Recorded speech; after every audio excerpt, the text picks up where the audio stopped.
The Manifesto of the Communist Party, written by Karl Marx and Friedrich Engels. Introduction. A specter is haunting Europe, the specter of communism. All the powers of old Europe have entered into a holy alliance to exorcise this specter.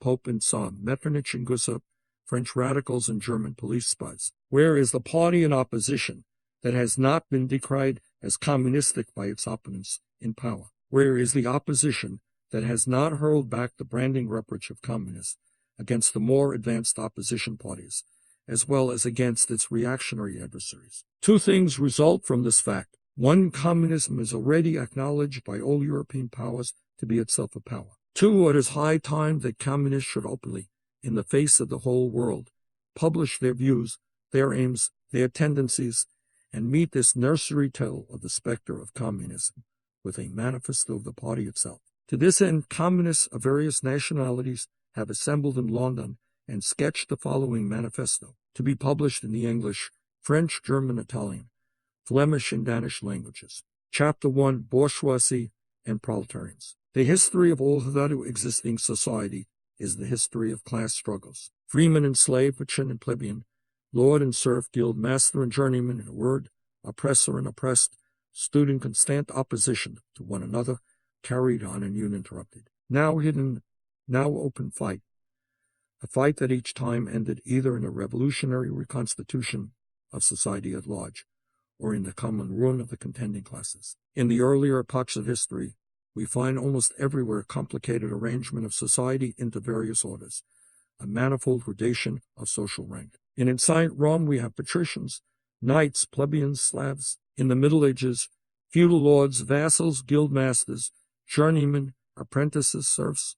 In almost all of these classes, again, subordinate gradations. The modern bourgeois society that has sprouted from the ruins of feudal society has not done away with class antagonisms. It has but established new classes, new conditions of oppression, new forms of struggle in place of the old ones. Our approach, the approach of the bourgeoisie, possesses, however, this distant feature: it has simplified class antagonisms. Society as a whole is more and more splitting up into two great historical camps, into two great classes directly facing each other, bourgeoisie and proletariat. From the serfs of the Middle Ages sprang the chartered burghers of the earliest towns. From these burgesses the first elements of the bourgeoisie were developed. The discovery of America, the rounding of the Cape, opened up fresh ground for the rising bourgeoisie. The East Indian and Chinese markets, the colonization of America, trade with the colonies, the increase in the means of exchange, and in commodities generally, gave to commerce,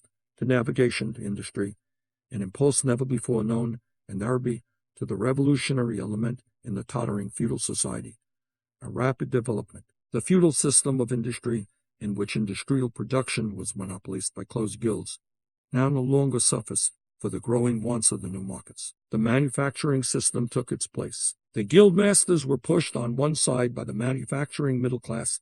Division of labor between the different corporate guilds vanished in the face of division of labor in each single workshop. Meantime, the markets kept ever growing, the demand ever rising. Even manufacture no longer sufficed. Thereupon, steam and machinery revolutionized industrial production. The place of manufacture was taken by the giant modern industry, the place of the industrial middle class by industrial millionaires, the leaders of the whole industrial armies, the modern bourgeois. Modern industry has established the world market, for which the discovery of America paved the way. This market has given an immense development to commerce, to navigation, to communication by land. This development has in its turn reacted on the extension of industry, and in proportion as industry, commerce, navigation, railways extended, in the same proportion the bourgeoisie developed, increased its capital, and pushed into the background every class handed down from the Middle Ages. We see, therefore, how the modern bourgeoisie is itself the product of a long course of development, of a series of revolutions in the modes of production and of exchange. Each step in the development of the bourgeoisie was accompanied by a corresponding political advance of that class. An oppressed class under the sway of the feudal nobility, an armed and self-governing association in the medieval commune, here independent urban republic as in Italy and Germany. The taxable third estate of the monarchy, as in France. Afterwards, the period of manufacturing proper, serving either the semi-feudal or the absolute monarchy as a counterpoise against the nobility, and in fact cornerstone of the great monarchies in general. The bourgeoisie has at last, since the establishment of modern industry and of the world market, conquered for itself, in the modern representative state, exclusive political sway. The executive of the modern state is but a committee for managing the common affairs of the whole bourgeoisie. The bourgeoisie historically has played a most revolutionary part. The bourgeoisie, wherever it has got the upper hand, has put an end to all feudal, patriarchal, idyllic relations. It has pitilessly torn asunder the motley feudal ties that bound man to his natural superiors, and has left remaining no other nexus between man and man than self-interest, than callous cash payment. It has drawn the most heavenly ecstasies of religious fervor, of chivalrous enthusiasm, of Philistine sentimentalism, in the icy water of egotistical calculation. It has resolved personal worth into exchange value, and in place of the numberless indefeasible chartered freedoms, has set up that single unconscionable freedom, free trade. In one word, for exploitation, veiled by religious and political illusions, it has substituted naked, shameless, direct, brutal exploitation. The bourgeoisie is stripped of its hollow every occupation hitherto honored, and looked up to with reverent awe. It has converted the physician, the lawyer, the priest, the poet, the man of science, into its paid wage laborers. The bourgeoisie has torn away from the family its sentimental veil,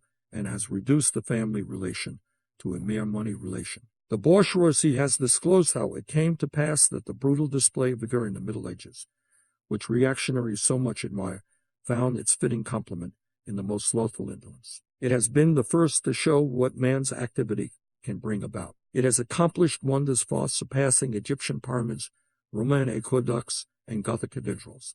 It has conducted expeditions that put in the shade all former exoduses of nations and crusades. The bourgeoisie cannot exist without constantly revolutionizing the instruments of production, and there be the relations of production, and within the whole relations of society. Conservation of the old modes of production in an altered form was, on the contrary, the first condition of existence for all earlier industrial classes. Constant revolutionizing of production, uninterrupted disturbance of all social conditions, everlasting uncertainty and agitation distinguished the bourgeois epoch from all earlier ones. All fast frozen relations, with their train of ancient and venerable prejudices and opinions, are swept away. All new formed ones become antiquated before their canosophy. All that is solid melts into air, all that is holy is profaned, and man is at last compelled to face with sober senses his real conditions of life and his relations with his kind. The need of a constantly expanding market for its products chases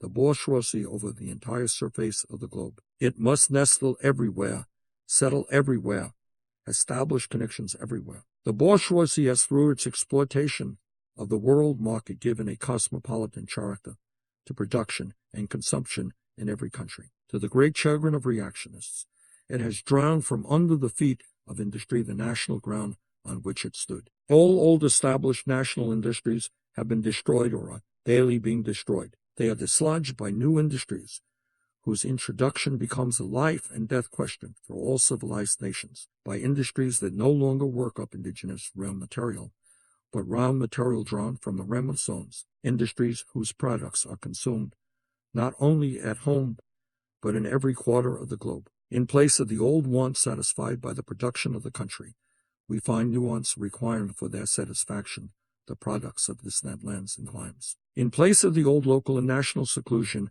and self-sufficiency, we have intercourse in every direction, universal interdependence of nations. And as in material, so also in intellectual production. The intellectual creations of individual nations become common property. National one-sidedness and narrow-mindedness become more and more impossible, and from the numerous national and local literatures, there arises a world literature. The bourgeoisie, by the rapid improvement of all instruments of production, by the immensely facilitated means of communication, draws all, even the most barbarian nations, into civilization. The cheap prices of commodities, or the heavy artillery with which it batters down old Chinese walls, with which it forces the barbarians, intensely obstinate hat of afraidness, to capitulate. It compels all nations, on pain of extinction, to adopt the bourgeois mode of production. It compels them to introduce what it calls civilization into their midst, to become bourgeois themselves. In one word, it creates a world after its own image. The bourgeoisie has subjected the country to the rule of the towns. It has created enormous cities, has greatly increased the urban population as compared with the rural, and has thus rescued a considerable part of the population from the idiocy of rural life. Just as it has made the country dependent on the towns, so it has made barbarian and semi-barbarian countries dependent on the civilized ones. Nations of peasants are nations of bourgeois, the East on the West. The bourgeoisie keeps more and more doing away with the scattered state of the population, of the means of production, and of property. It has agglomerated population, centralized the means of production, and has concentrated property in a few hands. The necessary consequence of this was political centralization. Independent or but loosely connected provinces, with separate interests, laws, governments, and systems of taxation, became lumped together into one nation, with one government, one code of laws, one national class interest, one frontier, and one customs tariff. The bourgeoisie, during its rule of scarce 100 years, has created more massive and more colossal productive forces than of all preceding generations together. Subjection of nature's forces to man, machinery, application of chemistry to industry and agriculture, steam navigation, railways, electric telegraphs, clearing of whole continents for cultivation, canalization of rivers, whole populations conjured out of the ground, would early a century had even a presentiment that such productive forces slumbered in the lap of social labor. We see then the means of production and of exchange, on whose foundation the bourgeoisie built itself up, were generated in feudal society. At a certain stage in the development of these means of production and of exchange, the conditions under which feudal society produced and exchanged, the feudal organization of agriculture and manufacturing industry, in one word, the feudal relations of property became no longer compatible with the already developed productive forces. They became so many fetters. They had to be burst asunder. They were burst asunder. Into their place stepped free competition, accompanied by a social and political constitution adapted in it, and the economic and political sway of the bourgeois class. A similar movement is going on before our own eyes.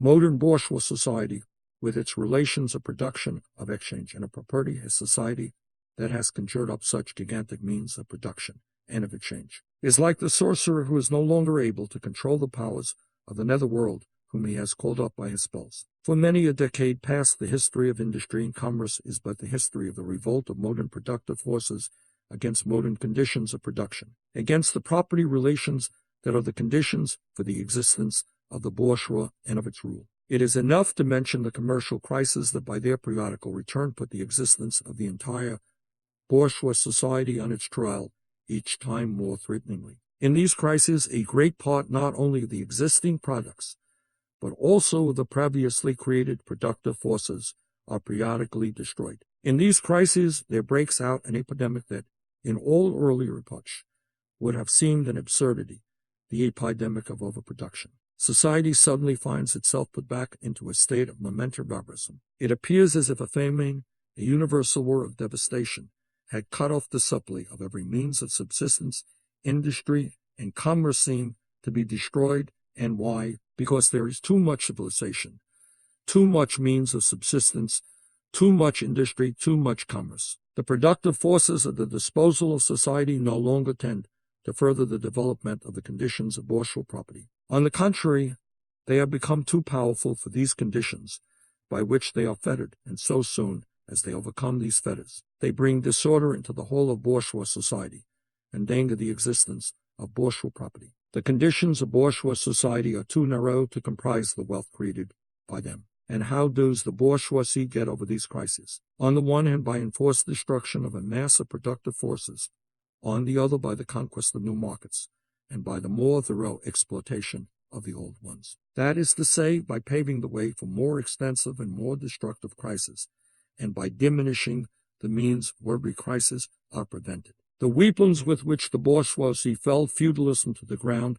are now turned against the bourgeoisie itself. But not only has the bourgeoisie forged the weapons to bring death to itself, it has also called into existence the men who are to wield those weapons, the modern working class, the proletarians. In proportion as the bourgeoisie, i.e., capital, is developed, in the same proportion as the proletariat, the modern working class, developed, a class of laborers who live only so long as they find work, and who find work only so long as their labor increases capital. These laborers, who must sell themselves piecemeal, are a commodity like every other article of commerce, and are consequently exposed to all the vicissitudes of competition, to all the fluctuations of the market, owing to the extensive use of machinery and to the division of labor. The work of the proletarians has lost all individual character, and consequently all charm for the workman. He becomes an appendage of the machine, and it is only the most simple, most monotonous,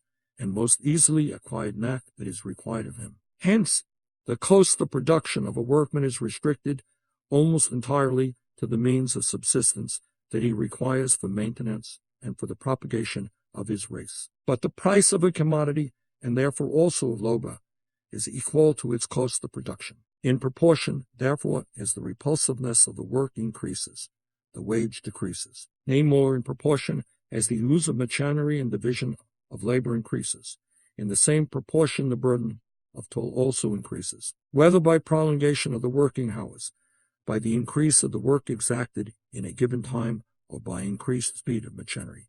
Yet, modern industry has converted the little workshop of the patriarchal master into the great factory of the industrial capitalist. Masses of laborers crowded into the factory are organized like soldiers. As privates of the industrial army, they are placed under the command of a perfect hierarchy of officers and sergeants. Not only are they slaves of the bourgeois class and of the bourgeois state, they are daily and hourly enslaved by the machine, by the overlooker, and above all, by the individual bourgeois manufacturer himself. The more openly this despotism proclaims can to be its end and aim, the more petty, the more hateful, and the more embittering it is. The less the skill and exertion of strength implied in manual labor, in other words, the more modern industry becomes developed, the more is the labor of men superseded by that of women. Differences of age and sex have no longer any distinctive social validity for the working class. All are instruments of labor,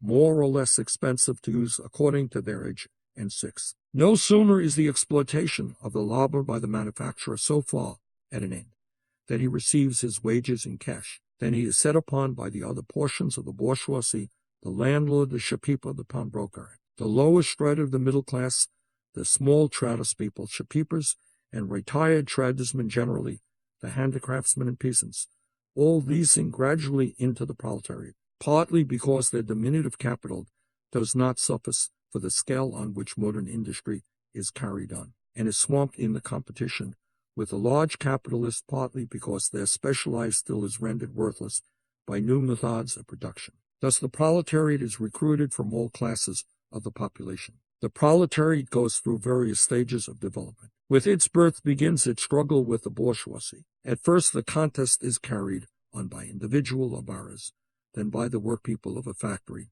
then by the operative of one trade in one locality against the individual bourgeois who directly exploits them. They direct their attacks not against the bourgeois conditions of production, but against the instruments of production themselves. They destroy imported wares that compete with their labor. They smash to pieces machinery. They set factories ablaze.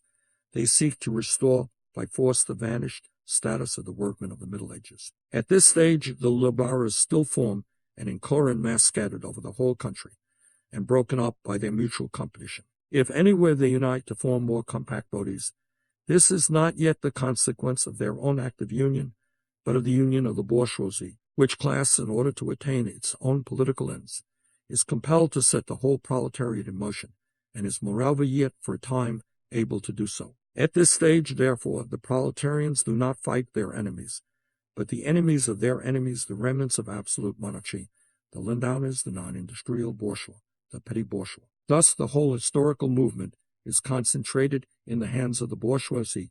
Every victory so obtained is a victory for the bourgeoisie. But with the development of industry, the proletariat not only increases in number, it becomes concentrated in greater masses, its strength grows, and it feels that strength more. The various interests and conditions of life within the ranks of the proletariat are more and more equalized, in proportion as machinery obliterates all distinctions of labor, and nearly everywhere reduces wages to the same low level. The growing competition among the bourgeois and the resulting commercial crisis make the wages of the workers ever more fluctuating. The increasing improvement of machinery, ever more rapidly developing, makes their livelihood more and more precarious. The collisions between individual workmen and individual bourgeois take more and more the character of collisions between two classes. Thereupon, workers begin to form combinations, trades, unions against the bourgeois.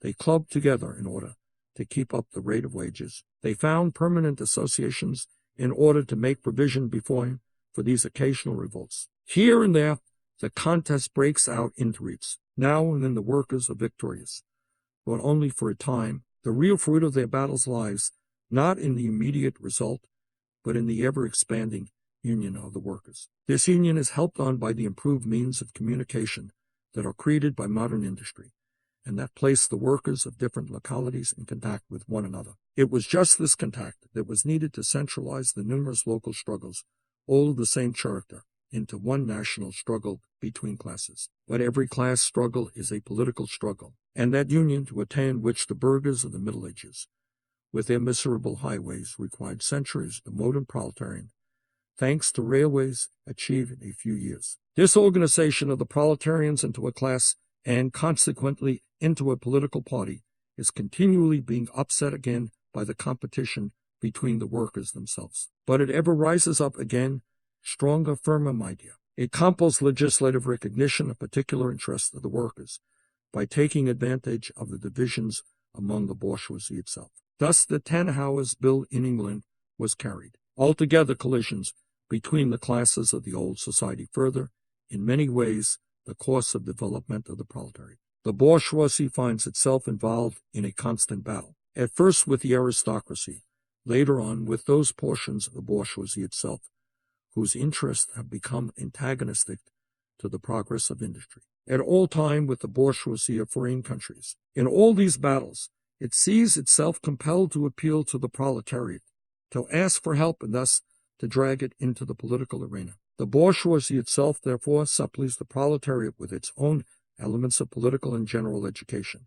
In other words, it furnishes the proletariat with weapons for fighting the bourgeoisie. Further, as we have already seen, entire sections of the ruling class are, by the advance of industry, precipitated into the proletariat, or are at least threatened in their conditions of existence. These also supply the proletariat with fresh elements of enlightenment and progress. Finally, in times when the class struggle nears the decisive hour, the progress of dissolution going on within the ruling class, in fact within the whole range of old society, assumes such a violent, glaring character that a small section of the ruling class cuts itself adrift and joins the revolutionary class, the class that holds the future in its hands. Just as, therefore, at an earlier period, a section of the nobility went over to the bourgeoisie, so now a portion of the bourgeoisie goes over to the proletariat, and in particular, a portion of the bourgeois ideologists who have raised themselves to the level of comprehending theoretically the historical movement as a whole. Of all the classes that stand face to face with the bourgeoisie today, the proletariat alone is a really revolutionary class. The other classes decay and finally disappear in the face of modern industry. The proletariat is its special and essential product. The lower middle class, the small manufacturer, the shopkeeper, the artisan, the peasant, all these fight against the bourgeoisie to save from extinction their existence as fractions of the middle class. They are therefore not revolutionary, but conservative. Nay more, they are reactionary, for they tried to roll back the wheel of history. If by chance they are revolutionary, they are only so in view of their impending transfer into the proletariat. They thus defend not their present, but their future interests. They desert their own standpoint to place themselves at that of the proletariat. The dangerous class, the social scum that passively rotting mass thrown off by the lowest layers of the old society, may here and there be swept into the movement by a proletarian revolution. Its conditions of life, however, prepare it far more for the part of a bribe tool of reactionary intrigue. In the condition of the proletariat, those of old society at large are already virtually swamped. The proletarian is without property. His relation to his wife and children has no longer anything in common with the bourgeois family relations. Modern industry labor, modern subjection to capital, the same in England as in France, in America as in Germany, has stripped him of every trace of national character. Law, morality, religion are to him so many bourgeois prejudices, behind which lurk in ambush just as many bourgeois interests. All the preceding classes that got the upper hand sought to fortify their already acquired status by subjecting society at large to their conditions of appropriation. The proletarians cannot become masters of the productive forces of society, except by abolishing their own previous mode of appropriation, and thereby also every other previous mode of appropriation. They have nothing of their own to secure and to fortify. Their mission is to destroy all previous securities for an insurances of individual property. All previous historical movements were movements of minorities or in the interest of minorities. The proletarian movement is the self-conscious, independent movement of the immense majority, in the interest of the immense majority. The proletariat, the lowest stratum of our present society, cannot raise itself up, without the whole superincumbent strata of official society being sprung into the air. Though not in substance, yet in form, the struggle of the proletariat with the bourgeoisie is at first a national struggle. The proletariat of each country must, of course, first of all settle matters with its own bourgeoisie. In depicting the most general phases of the development of the proletariat, we trace the more or less veiled civil war raging within existing society, up to the point where the war breaks out into open revolution, and where the violent overthrow of the bourgeoisie lays the foundation for the sway of the proletariat. Hitherto every form of society has been based, as we have already seen, on the antagonism of oppressing and oppressed classes. But in order to oppress a class, certain conditions must be assured to it under which it can, at least, continue its slavish existence. The serf in the period of serfdom raised himself to membership in the commune, just as the petty bourgeois, under the yoke of the feudal absolutism, managed to develop into a bourgeois. The modern laborer, on the contrary, instead of rising with the process of industry, sinks deeper and deeper below the conditions of existence of his own class. He becomes a pauper, and pauperism develops more rapidly than population and wealth. And here it becomes evident that the bourgeoisie is unfit any longer to be the ruling class in society and to impose its conditions of existence upon society as an overriding law. It is unfit to rule because it is incumbent to assure an existence to its slave within his slavery, because it cannot help letting him sink into such a state that it has to feed him instead of being fed by him. Society can no longer live under this bourgeoisie. In other words, its existence is no longer compatible with society. The essential conditions for the existence and for the sway of the bourgeois class is the formation and augmentation of capital. The condition for capital is wage labor. Wage labor rests exclusively on competition between the laborers. The advance of industry, whose involuntary promoter is the bourgeoisie, replaces the isolation of the laborers due to competition by the revolutionary combination due to association. The development of modern industry therefore cuts from under its feet the very foundation on which the bourgeoisie produces and appropriates products. What the bourgeoisie therefore produces, above all, are its own grave diggers. Its fall and the victory of the proletariat are equally inevitable. Chapter 2. Proletarians and Communists. In what relation do the communists stand to the proletarians as a whole? The communists do not form a separate party opposed to the other working class parties. They have no interests separate and apart from those of the proletariat as a whole. They do not set up any sectarian principles of their own by which to shape and with the proletarian movement. The communists are distinguished from the other working class parties by this only: one, in the national struggles of the proletarians of the different countries, they point out and bring to the front the common interest of the entire proletariat, independently of all nationality. Two, in the various stages of development which the struggle of the working class against the bourgeoisie has to pass through, they always and everywhere represent the interests of the movement as a whole. The communists, therefore, are on the one hand practically the most advanced and resolute section of the working class parties of every country, that section which pushes forward all others. On the other hand, theoretically,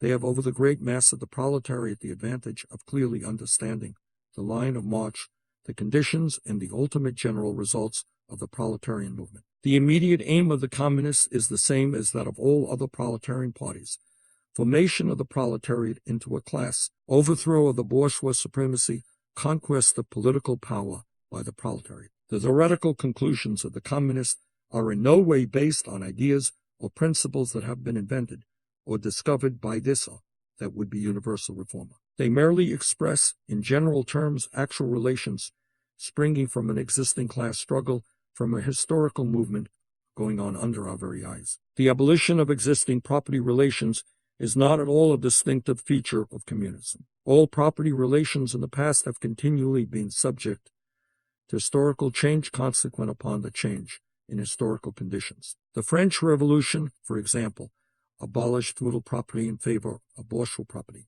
The distinguishing feature of communism is not the abolition of property generally, but the abolition of bourgeois property. But modern bourgeois private property is the final and most complete expression of the system of producing and appropriating products. That is based on class antagonisms, on the exploitation of the many by the few. In this sense, the theory of the communists may be summed up in a single sentence: abolition of private property. We communists have been reproached with the desire of abolishing the right of personally acquiring property as the fruit of a man's own labor, which property is alleged to be the groundwork of all personal freedom, activity, and independence. Hard-won, self-acquired, self-earned property. Do you mean the property of petty artisan and of the small peasant, a form of property that preceded the bourgeois form? There is no need to abolish that. The development of industry has to a great extent already destroyed it, and is still destroying it daily. Or do you mean the modern bourgeois private property? But does wage labor create any property for the labor? Not a bit. It creates capital, that kind of property which exploits wage labor, and which cannot increase except upon condition of begetting a new supply of wage labor for fresh exploitation. Property, in its present form, is based on the antagonism of capital and wage labor. Let us examine both sides of this antagonism. To be a capitalist is to not only a purely personal, but a social status and production. Capital is a collective product, and only by the united action of many members, nay, in the last resort, only by the united action of all members of society, can it be set in motion. Capital is therefore not only personal, it is a social power. When, therefore, capital is converted into common property, into the property of all members of society, personal property is not thereby transformed into social property. It is only the social character of the property that is changed. It loses its class character. Let us now take wage labor. The average price of wage labor is the minimum wage, i.e., the quantum of the means of subsistence, which is absolutely requisite to keep the laborer in bare existence as a laborer. What, therefore, the wage laborer appropriates by means of his labor morally suffices to prolong and reproduce a bare existence. We by no means intend to abolish this personal appropriation of the products of labor, an appropriation that is made for the maintenance and reproduction of human life. All that we want to do away with is the miserable character of this appropriation, under which the laborer lives merely to increase capital, and is allowed to live only in so far as the interest of the ruling class requires it. In bourgeois society, living labor is but a means to increase accumulated labor. In communist society, accumulated labor is but a means to widen, to enrich, to promote the existence of the laborer. In bourgeois society, therefore, the past dominates the present. In communist society, the present dominates the past. In bourgeois society, capital is independent and has individuality, while the living person is dependent and has no individuality. And the abolition of this state of things is called by the bourgeois abolition of individuality and freedom, and rightly so. The abolition of bourgeois individuality, bourgeois independence, and bourgeois freedom is undoubtedly aimed at. By freedom is meant, under the present bourgeois conditions of production, free trade, free selling and buying. But if selling and buying disappears, free selling and buying disappears also. This talk about free selling and buying, and all the other brave words of our bourgeois about freedom in general, have a meaning, if any, only in contrast with restricted selling and buying, with the fettered traders of the Middle Ages, but have no meaning when opposed to the communistic abolition of buying and selling, of the bourgeois conditions of production, and of the bourgeoisie itself. You are horrified at our intending to do away with private property, but in your existing society,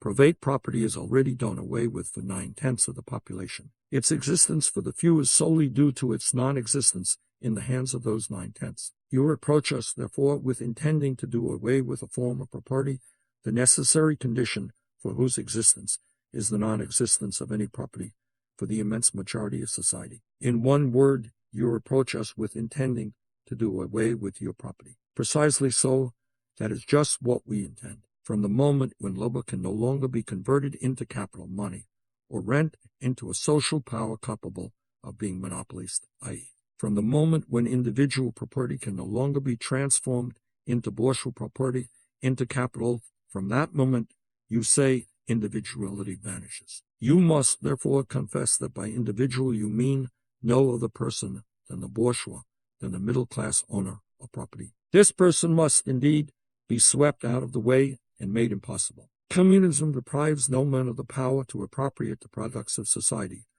All that it does is to deprive him of the power to subjugate the labor of others by means of such appropriations. It has been objected that upon the abolition of private property, all work will cease and universal laziness will overtake us. According to this, bourgeois society ought long ago to have gone to the dogs through sheer illness.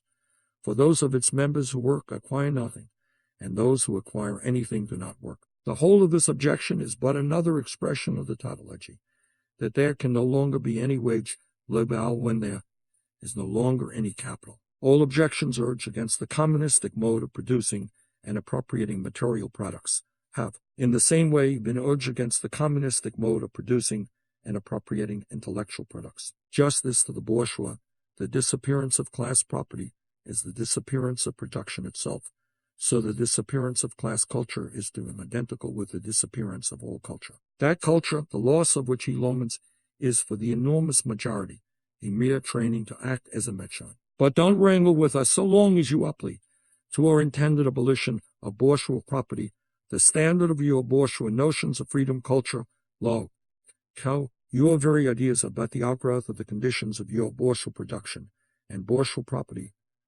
just as your jurisprudence is but the will of your class made into a law for all, a will whose essential character and direction are determined by the economical conditions of existence of your class. The selfish misconception that induces you to transform into eternal laws of nature and of reason the social forms springing from your present mode of production and form of property, historical relations that rise and disappear in the progress of production. This misconception you share with every ruling class that has preceded you. What you see clearly in the case of assigned property, what you admit in the case of feudal property, you are of course forbidden to admit in the case of your own bourgeois form of property. Abolition of the family, even the most radical flare up at this infamous proposal of the communists. On what foundation is the present family, the bourgeois family, based? On capital, on private gain. In its completely developed form, this family exists only among the bourgeoisie. But this state of things finds its complement in the practical absence of the family among the proletarians, and in public prostitution. The bourgeois family will vanish as a matter of course when its complement vanishes, and both will vanish with the vanishing of capital. Do you charge us with wanting to stop the exploitation of children by their parents? To this crime we plead guilty. But you say, we destroy the most allowed of relations when we replace education by social. And your education is not that also social and determined by the social conditions under which you educate, by the intervention, direct or indirect, of society by means of schools. The communists have not invented the intervention of society in education.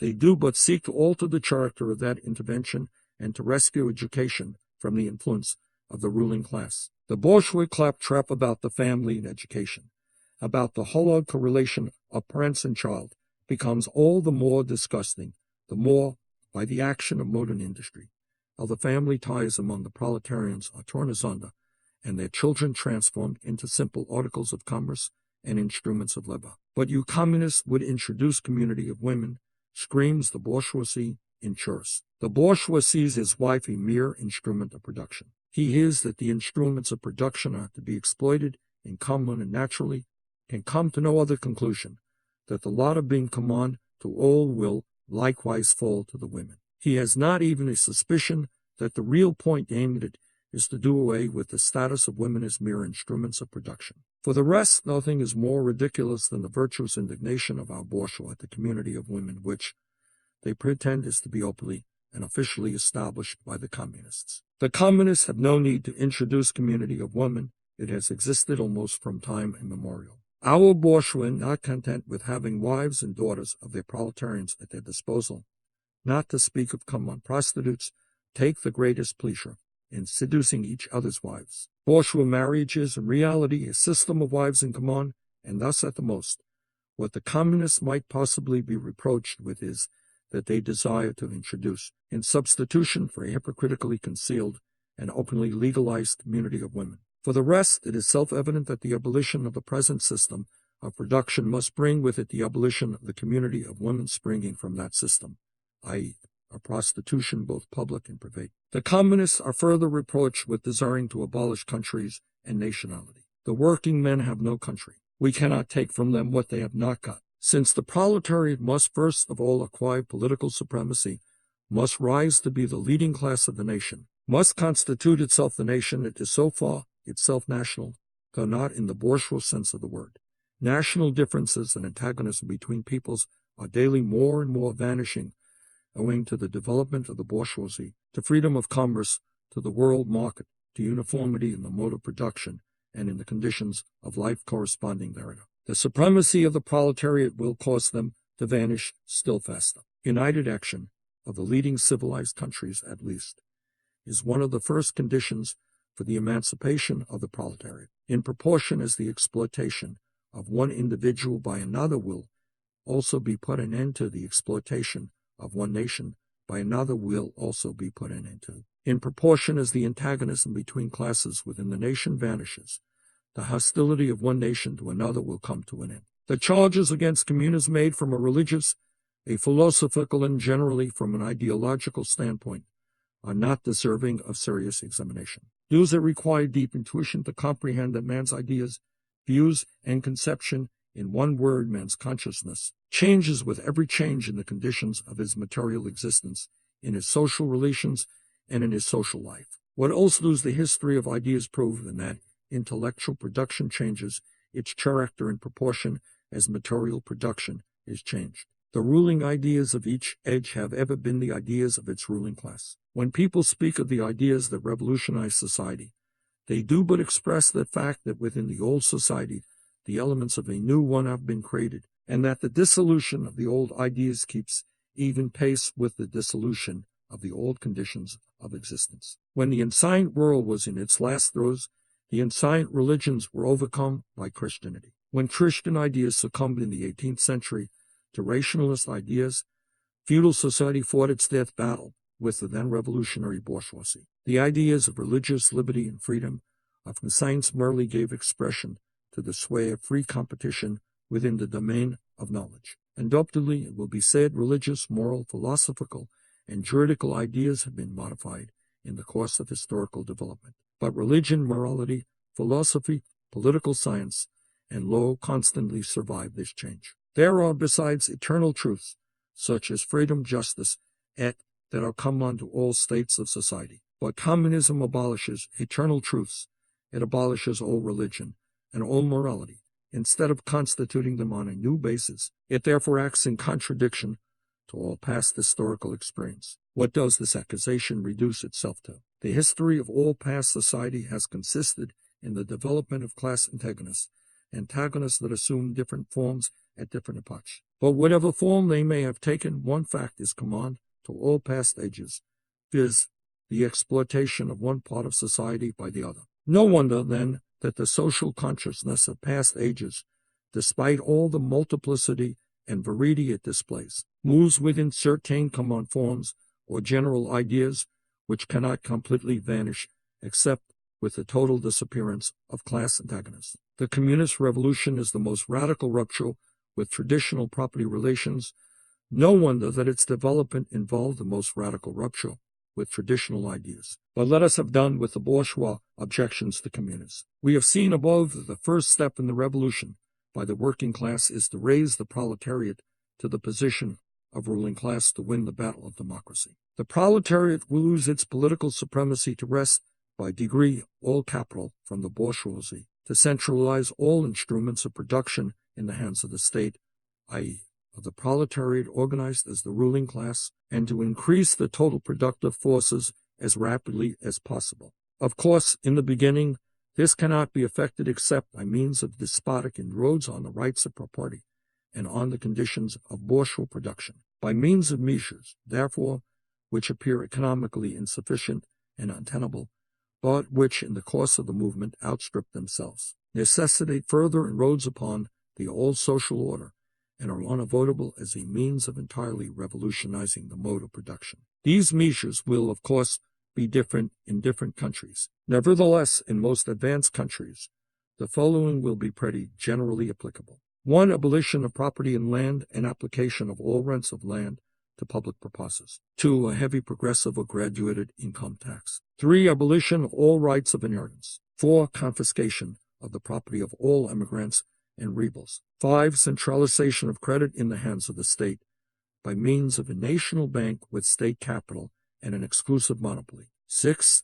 Centralization of the means of communication and transport in the hands of the state. 7. Extension of factories and instruments of production owned by the state, the bringing into cultivation of West lands, and the improvement of the soil generally in accordance with the common plan. 8. Equality of all to work, establishment of industrial armies, especially for agriculture. 9. Combination of agriculture with manufacturing industries, gradual abolition of all the distinction between town and country by a more equal distribution of the populace over the country. 10. Free education for all children in public schools, abolition of children's factory labor in its present form, combination of education with industrial production, etc., etc. When in the course of development, class distinctions have disappeared and all production has been concentrated in the hands of a vast association of the whole nation, the public power will lose its political character. Political power, properly so called,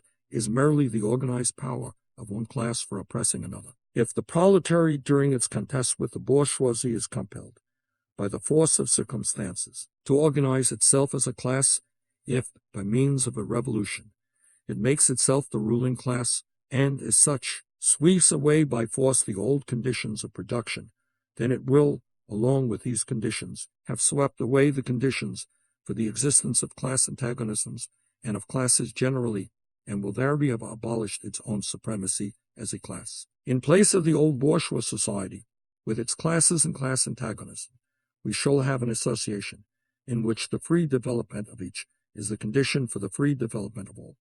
Chapter 3, Socialist and Communist Literature. Part 1, Reactionary Socialism, a federal socialism. Owing to their historical position, it became the vocation of the aristocracies of France and England to write pamphlets against modern bourgeois society. In the French Revolution of July 1830, and in the English Reform agitation, these aristocracies again succumbed to the hatful upstart. Thenceforth, a serious political struggle was altogether out of the question. A literary battle alone remained possible. But even in the domain of literature, the old cries of the Restoration period had become impossible. In order to arouse sympathy, the aristocracy was obliged to lose sight, apparently, of its own interests, and to formulate their indictment against the bourgeoisie in the interest of the exploited working class alone. Thus, the aristocracy took their revenge by singing lampoons on their new masters and whispering in his ears sinister prophecies of coming catastrophe. In this way arose feudal socialism, half lamentation, half lampoon, half an echo of the past, half menace of the future, at times by its bitter, witty, and incisive criticism, striking the bourgeoisie to the very heart's core, but always ludicrous in its effect, through a total incapacity to comprehend the march of modern history. The aristocracy, in order to rally the people to them, waved the proletarian alms bag in front for a banner. But the people, so often as it joined them, saw on their hindquarters the old feudal coats of arms, and deserted with loud and irreverent laughter. One section of the French legitimists and Young England exhibited this spectacle, in pointing out that their mode of exploitation was different to that of the bourgeoisie. The feudalists forget that they exploited under circumstances and conditions that were quite different and that are now antiquated. In showing that under their rule, the modern proletariat never existed, they forget that the modern bourgeoisie is the necessary offspring of their own form of society. For the rest, so little do they conceal the reactionary character of their criticism that their chief accusation against the bourgeois amounts to this, that under the bourgeois regime a class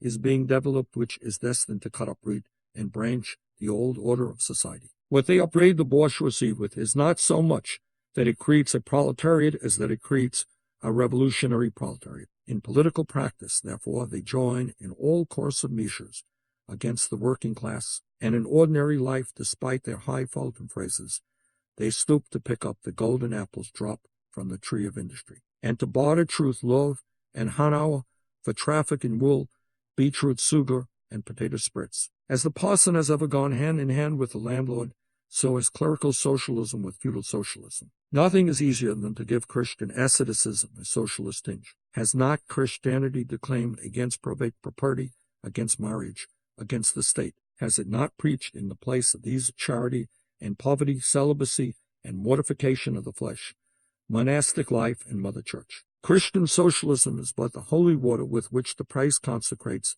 the heart-burnings of the aristocrat. B. Petty bourgeois socialism. The feudal aristocracy was not the only class that was ruined by the bourgeoisie, not the only class whose conditions of existence pined and perished in the atmosphere of modern bourgeois society. The medieval burgesses and the small peasant proprietors were the precursors of the modern bourgeoisie. In those countries which are but little developed industrially and commercially, these two classes still vegetate side by side with the rising bourgeoisie. In countries where modern civilization has become fully developed, a new class of petty bourgeois has been formed, fluctuating between proletariat and bourgeoisie, and ever renewing itself as a supplementary part of bourgeois society. The individual members of this class, however, are being constantly hurled down into the proletariat by the action of competition, and as modern industry develops, they even see the moment approaching when they will completely disappear as an independent section of modern society, to be replaced in manufactures,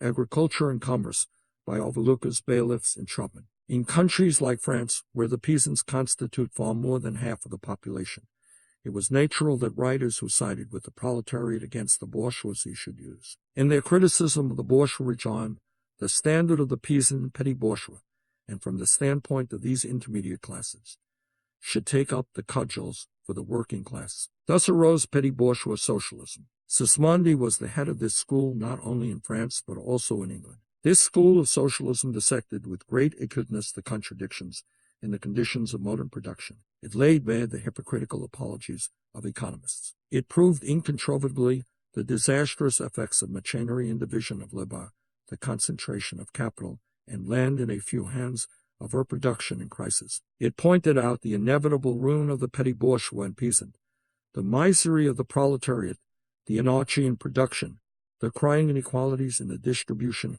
of wealth, the industrial war of extermination between nations, the dissolution of old moral bonds, of the old family relations, of the old nationalities. In its positive aims, however, this form of socialism aspires either to restoring the old means of production and of exchange, and within the old property relations in the old society, or to cramping the modern means of production and of exchange within the framework of the old property relations that have been and were bound to be exploded by those means. In either case, it is both reactionary and utopian. Its last words are corporate guilds for manufacture, patriarchal relations in agriculture. Ultimately, once the born historical facts had dispersed all intoxicating effects of self-deception, this form of socialism ended in a miserable fit of the blood.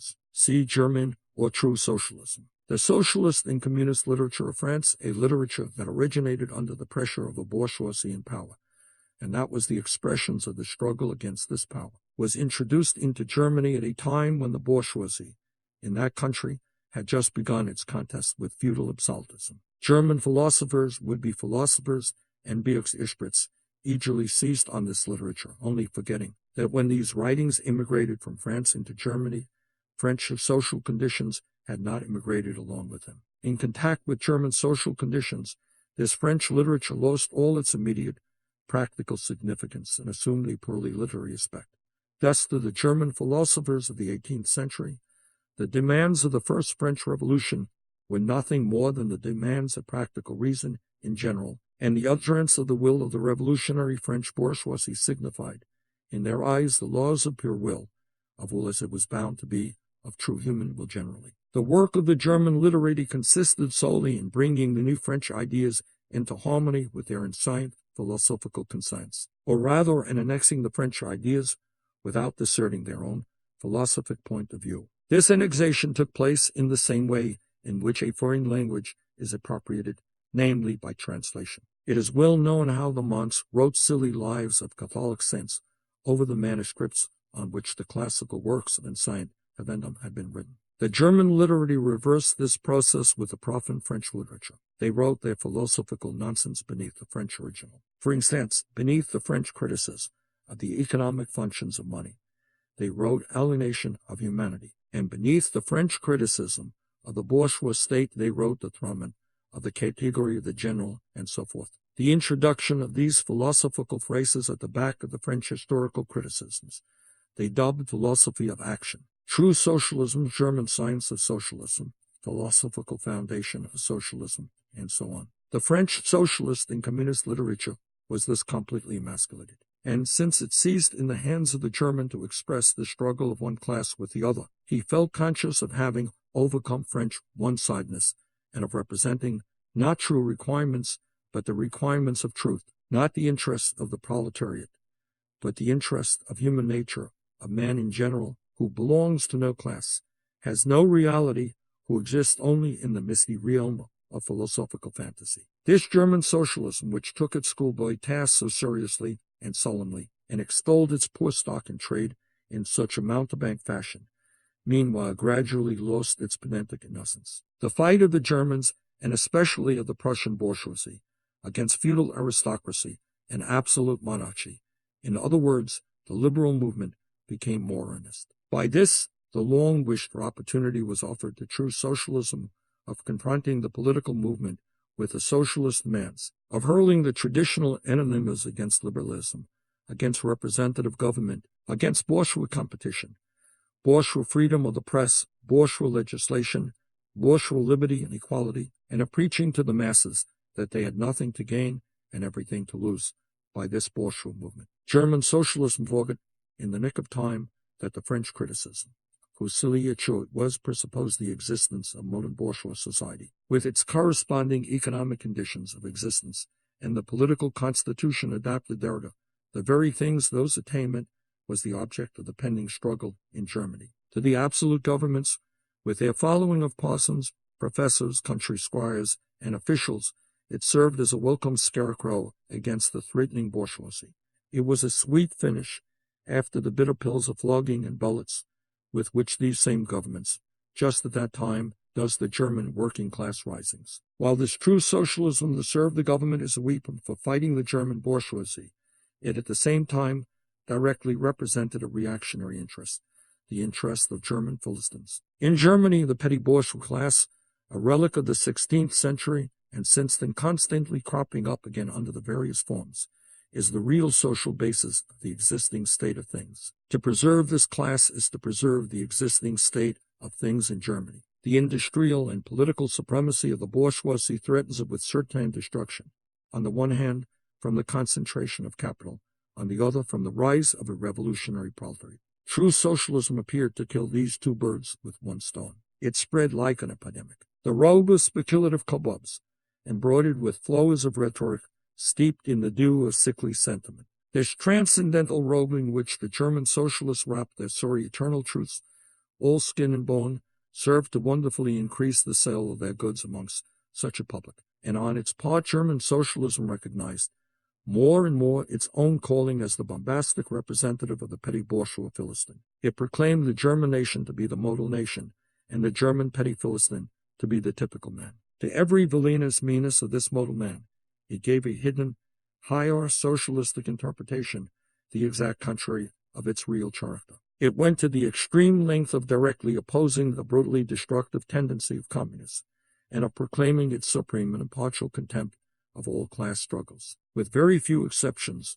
all the so-called socialist and communist publications that now 1847 circulate in Germany belong to the domain of this full and innovating literature. Part 2, conservative or bourgeois socialism. A part of the bourgeoisie is desirous of redressing social grievances in order to secure the continued existence of bourgeois society. To this section belong economists, philanthropists, humanitarians, and probers of the condition of the working class, organizers of charity, members of societies for the prevention of cruelty to animals, temperance fanatics, hole and corner reformers of every imaginable kind. This form of socialism has, moreover, been worked out into complete systems. We may cite Proudhon's Philosophie de la Mesure as an example of this form. The socialistic bourgeois want all the advantages of modern social conditions without the struggles and dangers necessarily resulting therefrom. They desire the existing state of society, menace its revolutionary and disintegrating elements. They wish for a bourgeoisie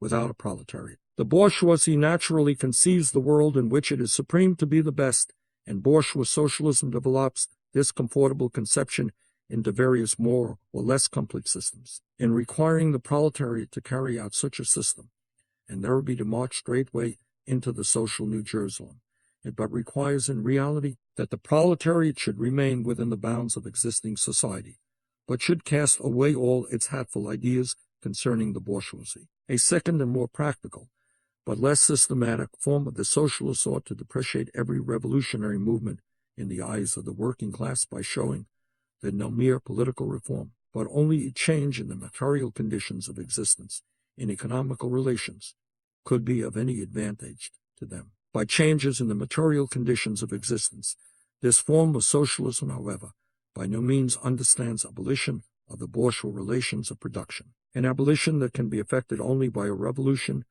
but administrative reforms based on the continued existence of these relations, reforms, therefore, that in no respect affect the relations between capital and labor, but at the best lessen the cost and simplify the administrative work of bourgeois government. Bourgeois socialism attains adequate expression when, and only when, it becomes a mere figure of speech. Free trade for the benefit of the working class, protective duties for the benefit of the working class, prison reform for the benefit of the working class. This is the last word and the only seriously mean word bourgeois socialism. It is summed up in the phrase, the bourgeoisie bourgeois for the benefit of the working class. Part 3, Critical Utopian Socialism and Communism. We do not here refer to that literature which, in every great modern revolution, has always given voice to the demands of the proletariat, such as the writings of Babiev and others. The first direct attempts of the proletariat to attain its own ends, made in times of universal excitement,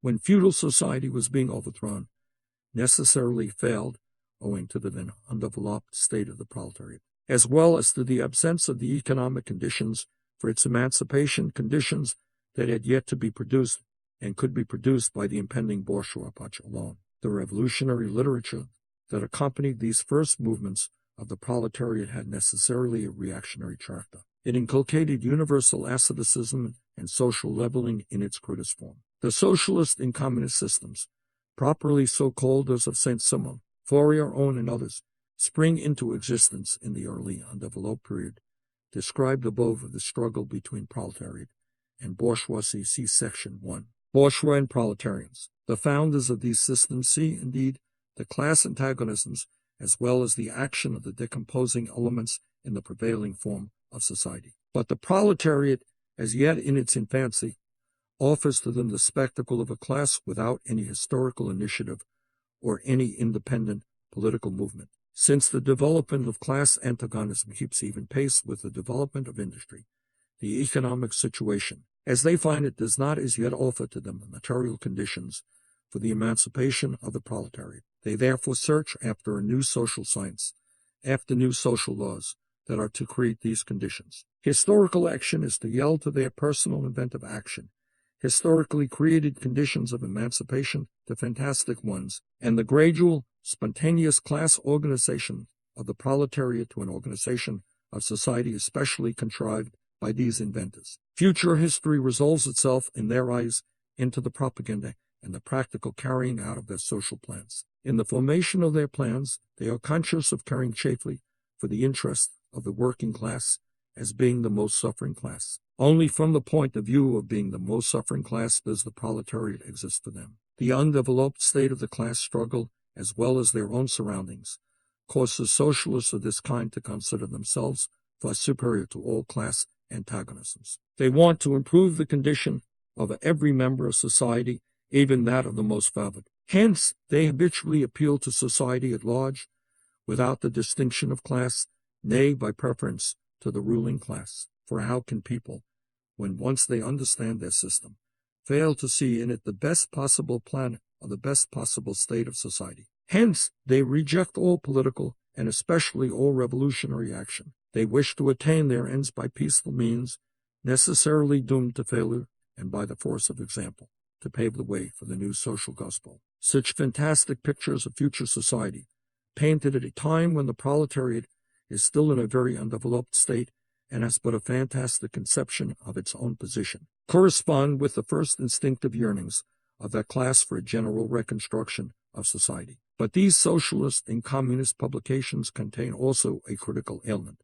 They attack every principle of existing society. Hence, they are full of the most valuable materials for the enlightenment of the working class. The practical measures proposed in them, such as the abolition of the distinction between town and country, of the family, of the carrying on of industries for the account of private individuals, and of the wage system, the proclamation of social harmony, the conversion of the function of the state into a more superintendence of production.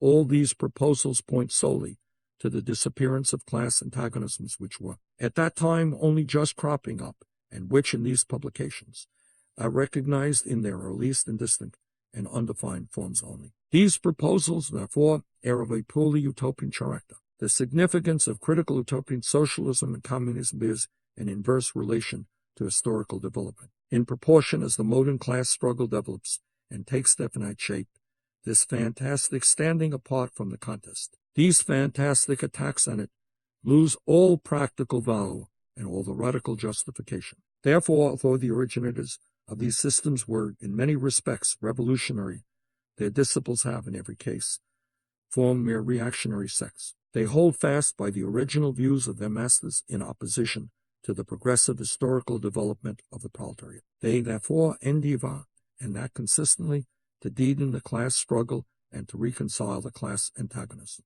They still dream of experimental realization of their social utopias, of founding isolated phalansters, of establishing home colonies, or setting up a little Icaria, dudecimo editions of the New Jerusalem, and to realize all these castles in the air. They are compelled to appeal to the feelings and purses of the bourgeois. By degrees they sink into the category of the reactionary or conservative socialists depicted above, differing from these only by more systematic pedantry and by their fanatical and superstitious belief in the miraculous effects of their social science. They therefore violently oppose all political action on the part of the working class. Such action, according to them, can only result from blind unbelief in the new gospel. The Owenites in England and the Fourierists in France, respectively, oppose the Chartists and the Reformists.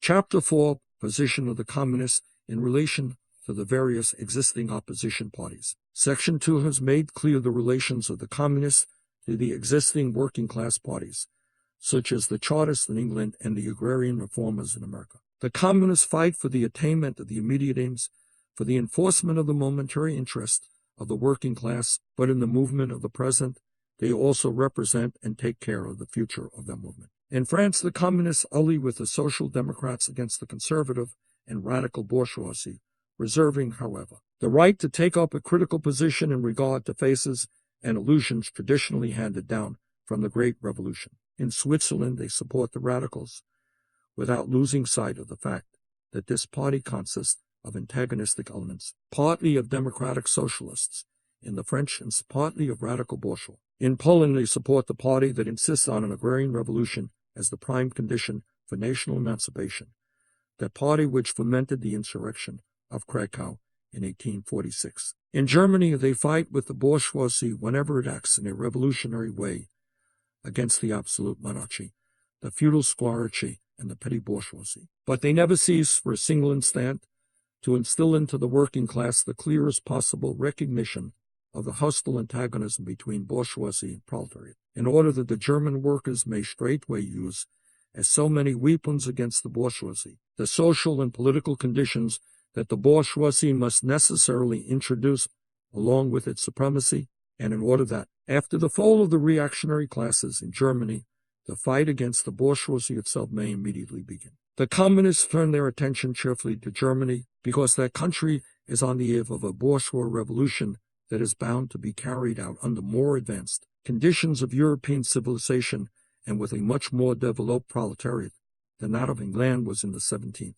and France in the 18th century, and because the bourgeois revolution in Germany will be but the prelude to an immediately following proletarian revolution. In short, the Communists everywhere support every revolutionary movement against the existing social and political order of things. In all these movements, they bring to the front, as the leading question in each, the property question, no matter what its degree of development at the time. Finally, they labor everywhere for the union and agreement of the democratic parties of all countries. The communists disdain to conceal their views and aims. They openly declare that their ends can be attained only by the forcible overthrow of all existing social conditions. Let the ruling classes tremble at a communistic revolution. The proletarians have nothing to lose but their chains. They have a world to win. Working men of all countries, unite.